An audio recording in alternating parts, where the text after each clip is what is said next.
સુરત થતું કે સાડ સામતીર રંગ ભર્યું નાનું રૂપાળું મારું ગામડું ઊંચાની भारत माता की भारत माता की भारत माता की वंदे वंदे आजादी अमर रहो आजादी अमर रहो। आ तके 26મી જાન્યુઆરી એટલે પ્રજાસત્તાક દિન 75મો ગોપાલભાઈ આ 75મો પ્રજાસત્તાક દિન છે ત્યારે આ ચારણની પ્રાથમિક શાળામાં પટાંગણમાં બધા અહીંયા પધારેલા છે ત્યારે આપણા મુખ્ય મહેમાન એટલે કે સમાડીથી ગોપાલભાઈ વસ્તાપરા અહીંના કાર્યક્રમમાં હાજર છે। તેમની સાથે નેતાજી પણ છે, અમારા ભાણાભાઈ, ગામના સરપંચ શ્રી મુકેશભાઈ, ઉપસરપંચ, સહકારી મંત્રીના પ્રમુખ, ઉપપ્રમુખ, માજી પ્રમુખ અને સમગ્ર ગામના આગેવાનો, શિક્ષકો, આચાર્યશ્રીઓ, પ્રાથમિક શાળા, સ્વામિનારાયણ સ્કૂલ, આદર્શ સ્કૂલના આચાર્ય, શિક્ષકગણ અને વાલા ભૂલકાઓ, વિદ્યાર્થીઓ તથા ભાઈઓ તથા બહેનો, આઝાદી આપણને મળી અનેક પ્રયત્નો થયા। સિંધુ તપે સોમનાથનો ત્યાં જબરો ઝીલનો ધાર છે, સિંધુ તપે સોમનાથનો ત્યાં જબરો ઝીલનો ધાર છે, એથી તો વંદન તિરંગા આજ હજારો વાર છે। હે તિરંગા તને હજારો વાર વંદન કરીશી। અરે મજબૂત મનનો માનવી આખા વિશ્વમાં વખણાય છે। ગોપાલભાઈ અમારા હરેશભાઈના સ્નેહી છે ગોપાલભાઈ, ત્યારે મજબૂત મનનો માનવી આખા વિશ્વમાં વખણાય છે। જેનું મજબૂત હૃદય છે એ ભારત નહીં પણ આખા વિશ્વમાં વખણાય છે। મજબૂત મનનો માનવી અને આખા વિશ્વમાં વખણાય છે। અરે સરદાર વલ્લભભાઈ થી ઓલા અંગ્રેજો વખણાય છે। એ જે ભારતની ભૂમિ છે, એ સૌરાષ્ટ્ર છે, એ કાઠિયાવાડ છે। મહાત્મા ગાંધીને યાદ કરી, ભગતસિંહને યાદ કરી, રાજગુરુ સુખદેવને યાદ કરી કે આપણું જે બંધારણ બાંધ્યું એ બાબા સાહેબને યાદ કરી, જવાહરલાલ નહેરુ કેટલા આ દેશને માટે, ભારતને માટે એકત્રિત કરવા માટે એક નાનો પ્રસંગ કરીને આપનું સ્વાગત કરવું છે। ત્યારે જ્યારે વલ્લભભાઈ, સરદાર વલ્લભભાઈ જે દેશ આઝાદ થયો ભારતનું એકત્રિતકરણ કરવા માટે, જ્યારે ભાવનગર કૃષ્ણકુમારસિંહ પાસે જાય છે ત્યારે 552 રજવાડા જે એકત્રિત કર્યા આ દેશ માટે, ત્યારે સરદાર પટેલે જ્યારે ગયા ત્યારે કૃષ્ણકુમારસિંહે બધું આપી દીધું। કૃષ્ણકુમારસિંહે મહારાજે કીધું કે થોડીક વાર સમજો કે હું મહારાજને કહું કે એમનો દાયજો આવ્યો હોય ને, કરિયાવર આવ્યો હોય ને, આ બધું તો મારું છે, મેં એને સમર્પણ દેશ માટે કરી દઉં છું, પણ હું જરાક પૂછી લઉં। ત્યારે એ કૃષ્ણકુમારસિંહે જ્યારે રાણી માતલાને પૂછાયું ત્યારે એમ કીધું કે આ ભારતની આજ્ઞાની ભારતની સ્ત્રીએ શું કીધું કે હાથી વયો જાય પછી એનો શણગાર ઉતારવાનો હોય નહીં। આ બધું ભારત માટે શપથ કરો। એ આ દેશ છે, એ વીરોની દેશ છે, એમની ઘણી બધી વાતો કરશું, પણ આંદોલનમાંની માને દીકરા માટે અને ગોળીયું કરવા માટે જોવું પડે કે દીકરી જે છે, દીકરી કોઈને હેઠળ જોતી નથી, એ દીકરી છે, વાલનો દરિયો છે। ત્યારે આ બધી દીકરીઓને 26 આજે 2024માં જ્યારે 2023-24માં જ્યારે જન્મ થયા હોય તો એમનું અહીંથી સ્વાગત થયું છે। દાદ બાપુ લખે કે મારા ફળિયામાં વણકેરી દાળ હિચકો હિરલો ભર્યો અને પંખીડા આવીને ઉડી જાય તો હું કો તારો સાંભળ્યો। બેની તારી એટલી બધી છે ગરવાઈ કે ઓલો ગરવો જરે ટૂંકો પડ્યો। જ્યારે બાળક હોય ત્યારે ઈ દીકરી છે ને 18 વર્ષની થાય અને જ્યારે એના માગા આવે અને 18 વર્ષની થાય પછી એને સાસરે મોકલવામાં આવે ત્યારે આ ભારતની આ જે પરણિકા જે છે, આપણું જો સાહિત્ય કહે છે કે જ્યારે દીકરી જ્યારે વિદાયનો પ્રસંગ હોય ત્યારે દીકરી એ ઘરમાં જઈ અને દહેદ આંગળાના પંજા મારે અને થાપા મારી દે કે મારે આ મારા પિતાની મિલકતમાં મારો કોઈ હક નથી, હું એમને સહી કરી દઉં છું। આપણે એક અંગૂઠો મારતા દઈએ છીએ। એ જે દીકરી છે, વાલનો દરિયો છે, એક કડી આપને સંભળાવી અને ભાઈ છગનલાલને કહી કે આપને શબ્દ જે સ્વાગત કરશે। અને મારી લાડકીને ખમ્મા ઘણી મારી દીકરીને મીઠુડી તને ઘણી ખમ્મા હો રાજ હોરનો પારેવલા તું કાલે ઉડી જાજ રે મારી હાટું રહી જાને આજ નિરાજ મારી લાડકીને દીકરીને ખમ્મા ઘણી હો રાજ. આવી ઘણી બધી વાતો છે, પણ 26મી જાન્યુઆરી છે અને પ્રજાસત્તાક દિન છે ત્યારે છગનભાઈ વડિયાથી અહીંયા પધારેલા છે.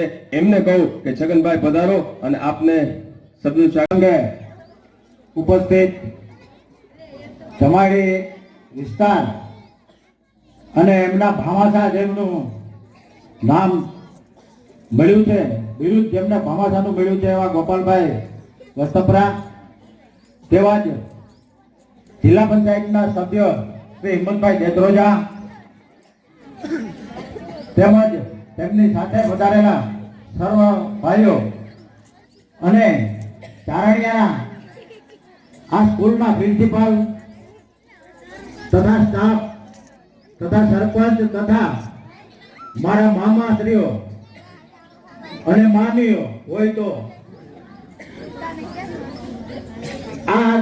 આ પ્રસંગે મારે બીજું કઈ નથી કહેવાનું, પરંતુ ત્યારે ગોપાલભાઈ કુકાવાવ તાલુકાથી સરદાર પ્રતિમાનું ગામે ગામ મૂર્તિ મૂકવાનો સંકલ્પ કર્યો. ત્યારે પ્રથમ કુકાવાવ તાલુકાને પ્રાધાન્ય આપ્યું ત્યારે મને વિઠ્ઠલ મામાનો ફોન આવ્યો. મેં મેસેજ મૂક્યો હતો કે અમારે પણ સરદારની પ્રતિમા મૂકવી છે તો અમને પણ એક પ્રતિમા અપાવો ગોપાલભાઈ. ચારણિયાનું જેતપુર તાલુકાનું છેલ્લું ગામ છે ચારણિયા, પરંતુ ગોપાલભાઈ મને કાંઈ પણ રમઝટ કર્યા વિના ચારણિયા અને સાતરોડા બે કુકાવાવ તાલુકા બહારના ગામને પ્રતિમાઓ આપવાનું નક્કી કર્યું. મિત્રો, ગોપાલભાઈને ચમાયડી એમનું બાબરા તાલુકો એમનું વતન છે. ખાલી બાબરા તાલુકામાં મૂકવાના હતા પ્રતિમાઓ, બાબરા તાલુકો પૂરો થઈ ગયો.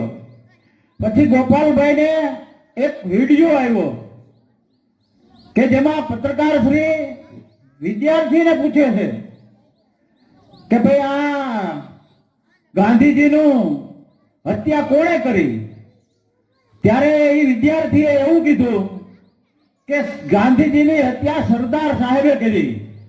ત્યારે ગોપાલભાઈને એના આત્માને બહુ દુઃખ થયું કે ખરેખર જો વિદ્યાર્થીને ખબર નથી કે સરદાર શું હતા તો આ સરદારને ભાવિ પેઢી ગુનેગાર ઠેરવી દેશે એવો એમના આત્માને ઝટકો લાગ્યો. ત્યારથી એમણે નિર્ણય કર્યો કે એક નહીં પણ ગામો ગામ સરદારની 5000 પ્રતિમાઓ મૂકવાનો એમણે સંકલ્પ કર્યો, જેથી કરીને ગામો ગામ ખબર પડે અને સ્કૂલમાં સરદાર હોય તો કાંઈ પણ ફંક્શન હોય, આવા ફંક્શન હોય, વિદ્યાર્થીને પાઠ આવતો હોય તો એને જાણ મળે કે સરદાર વિશે તમે શિક્ષકો પણ એમને શીખવાડી શકો કે આ સરદાર શું હતા. આવા ભામાશા ગોપાલભાઈ વસ્તપરા આપણી વચ્ચે ઉપસ્થિત છે ત્યારે હું એમનું ગામ વતી અને ગામના ભાણે જોતિયા સન્માન કરું છું અને આવકારું છું. અસ્તુ ભારત માતા કી જય. જય સરદાર. આજે ચારણિયા ગામને આંગણે 26મી જાન્યુઆરી કે 75મો પ્રજાસત્તાક દિન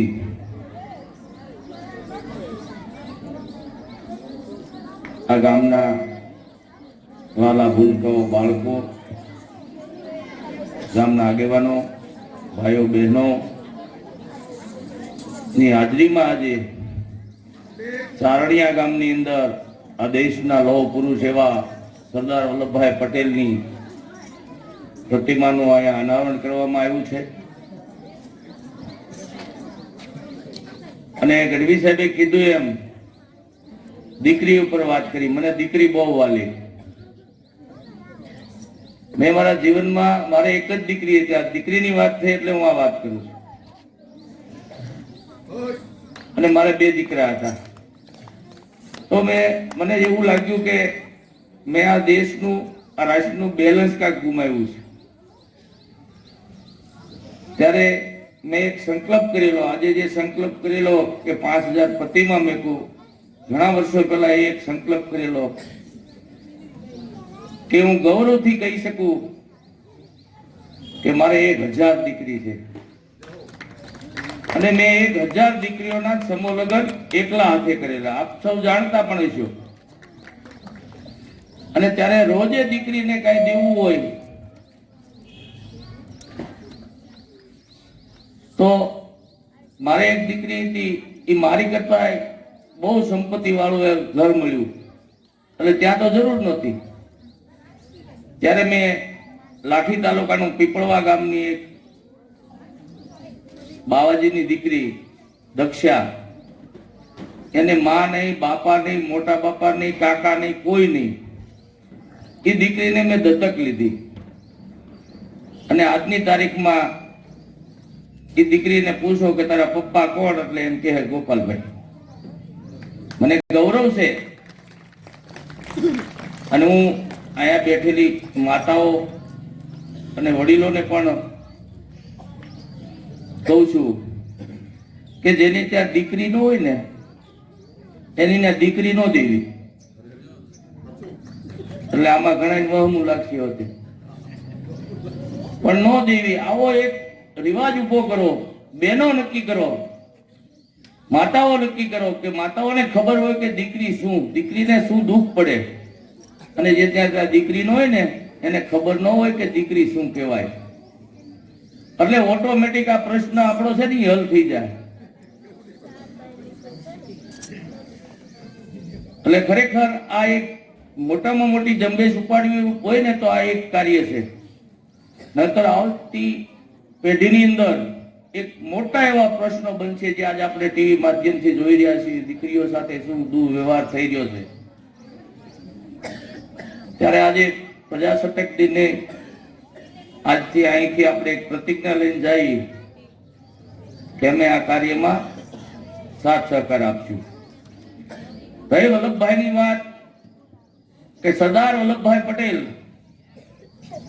અને લોખંડી પુરુષ શા માટે કહેવાના, સરદાર શા માટે કહેવાના? કે એને જે કાર્ય કર્યા છે આ દેશને અખંડ ભારત બનાવવા માટે 562 રજવાડા એક કરી અને આ દેશને અખંડ ભારત બનાવ્યું છે. જો નો હોત સરદાર તો આજે આપણે જુનાગઢ જવું હોત ને લીલી પરકમમાં તો વિઝા લેવા પડે. આ દેશને અંગ્રેજો જયારે આ દેશ છોડીને ગયા ત્યારે અંગ્રેજો પાસે એવી નીતિ હતી કે આ ભારત દેશના ટુકડા કરી નાખવી. એટલે એને રાજા મહારાજાઓને કીધું કે આપણે જ્યાં રહેવું હોય ને તમને છૂટી છે, તમારે ભેગું રહેવું હોય તો છૂટી અને સ્વતંત્ર રહેવું હોય તો છૂટી. આ નીતિથી આ દેશને તોડવાનો એક છેલ્લે જાતા જતા પણ એ કાર્ય કરતા ગયા હતા. ત્યારે આ દેશના પ્રથમ નાયબ વડાપ્રધાન અને ગૃહપ્રધાન સરદાર વલ્લભભાઈ પટેલ એની સૂઝબૂછથી ભાવનગર નરેશ કૃષ્ણકુમાર સિંહને પ્રથમ મળ્યા. અને હું જેટલો સરદાર સાહેબને માનું છું, ગઢવી સાહેબ, એટલા જ કૃષ્ણકુમાર સિંહજીને માનું છું. શા માટે? કે જો કૃષ્ણકુમાર સિંહજીએ 1815 સરદારને નો આપ્યા હોત તો આ દેશ અખંડ ભારત નો બન્યો હોત. અને એને કાયમ માટે યાદ કરવા જોઈએ. શા માટે? કે આપણે આપણા ભાઈને એક શાહ જમીન નથી દેતા, અને જેને 1815 આપી દીધા છે તો પ્રથમ તો એને નમન કરવું કે આવા દાનવીર આ દેશની અંદર હતા અને જન્મતા એવી માંગ પણ કરવી જોઈએ. દીકરીની વાત તો દીકરી સરદાર સાહેબની દીકરી મણિબેન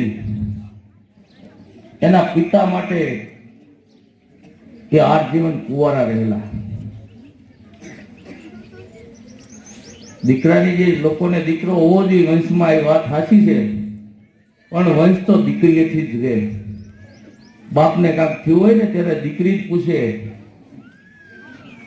કે પિતાજી શું છે, અને ગમે એટલી સંપત્તિ ભેગી કરીને જાઓ ને થોડાક દી રાખે ફોટો, પછી હારો કોઈ સેલિબ્રિટીનો ફોટો મળે ને બાપાનો કાઢીને એનો લગાડી દે. પણ દીકરીના દિલમાંથી ક્યારે બાપનું નામ જાતું નથી. ત્યારે આજે સારણિયા ગામની અંદર સરદાર સાહેબની પ્રતિમાનું અનાવરણ માટે મને અહીંયા બોલાવ્યો અને સરદાર સાહેબની પ્રતિમાને ફૂલહાર કર્યા અને મને મારું સન્માન કર્યું અને મને બોલવાનો તક આપી. એ બદલ ગામનો સૌ આગેવાનો ખૂબ ખૂબ આભાર માનું છું. એટલું કઈ વિધમું છું. અસ્તુ. ભારત માતા કી જય. જય સરદાર.